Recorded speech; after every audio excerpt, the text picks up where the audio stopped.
Well, Alex, we are talking about two women who obviously fought hard. They fought hard for their rights, and they made sure that the Pride Parade would become a reality. Now, the first parade was held right here in Hollywood on Hollywood Boulevard. Take a look. 50 years of gay pride parades. People living their authentic lives without fear or reservation.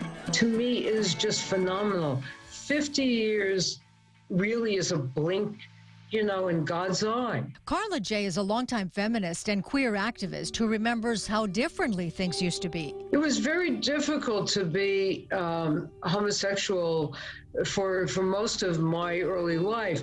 If people found out that you were homosexual, because it was illegal in most of the states, you could be thrown out of school, your employer could fire you. I witnessed personally incidents where the police harassed gay people, both gay men and lesbians as well. Lillian Faderman is an LGBTQ historian. I came out in 1956 as a teenager. I couldn't have imagined that a time when we could get married, when we could serve in the military, when we're on mainstream TV, that would have been totally inconceivable in the 1950s. Amazing progress thanks to the brave souls who stood up for their rights. A turning point in the gay rights movement happened on June 28, 1969, when the Stonewall Inn, a gay bar in New York City, was raided by police. But this time, the patrons fought back.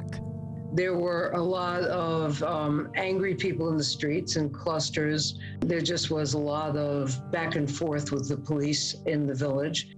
It became known as the Stonewall Uprising, which lasted several days. As a result, people began joining the Gay Liberation Front, which helped organize the first Pride Parade held a year later in Los Angeles, San Francisco, and New York. We couldn't advertise in newspapers. They wouldn't print the word gay. It was considered a dirty word. The first Pride Parade here on Hollywood Boulevard on June 28, 1970, almost didn't happen because the LAPD chief at the time, Ed Davis, refused to grant a permit to the gay community. He said to us that if he gave us a permit, he would have to give a permit to, quote, burglars and thieves, unquote, to march the following week. When the ACLU stepped in, the injunction against the Pride Parade was lifted just in time. In LA, a little more than 1,000 people marched in the parade. And for me, that was an incredible experience. I was not in the parade. I was on the sidelines with apparently 50,000 other people. Carla did march and remembers feeling uneasy.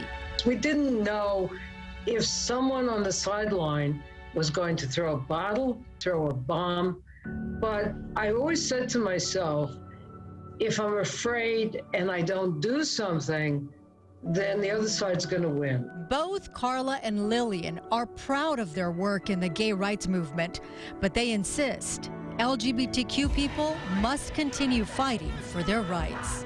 How fragile that progress could be if we're not constantly alert.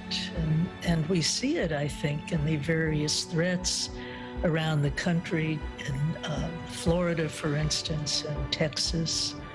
It really does take constant vigilance, even though we've made this huge progress. It can easily be taken away from us. Always fight for your rights and never forget the people who actually made it happen. Now, the 52nd annual LA Pride Parade will be held on Sunday, June 12th. Alex, Christine, I'll send it back to you guys in the studio.